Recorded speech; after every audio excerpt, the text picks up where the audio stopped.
I'm joined now by Charteris Chief Executive Ian Williams. Besides his FTSE 100 fund, we should also mention he runs the best performing gilt and fixed interest fund in the UK so far this year as well. So what have you been actually betting on for that to happen?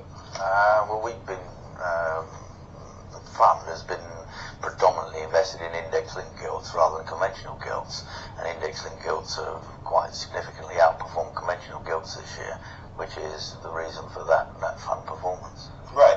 So what are you looking at in the next 6 months of the year? Well, we don't feel too inclined to switch back into conventional gilts at the moment. We still think index-linked gilts are probably going to continue to outperform conventional gilts. For reasons, I mean, if we look at the inflation numbers coming through, the ones we saw yesterday, inflation hasn't come down to quite the levels that some people were expecting it to.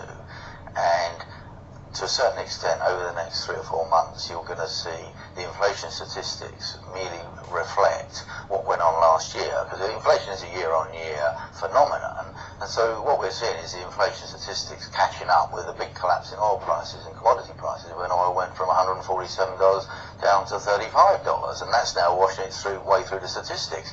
But that comes to an end, and it will go through the next year, and $35 then becomes the base for the year-on-year comparisons. Oil is currently at 70. We're then looking at 100% oil inflation again. So inflation hasn't come down to the level people thought it might do in the wash-through on the down bit of the commodity cycle, and it looks like it might go up more in when the upside. What does that mean for the bond markets, and will interest rates have to go up sooner than we thought? Well, we think the key date for the gilt market is May the 6th, 2010, which is the date of the county council elections, and they're on 4-year fixed terms, and we think that's almost certainly going to be the date of the next general election, and we don't really see any significant interest in interest rates this side of the general election.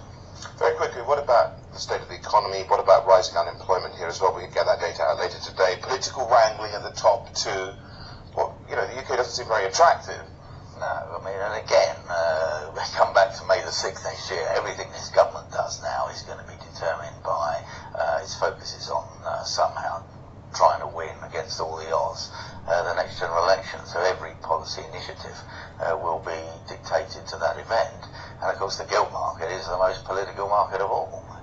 It's, you know, as I say, it's that's what we think is going to happen in the run-up. You know, everything's determined by politics, I'm afraid, now for them.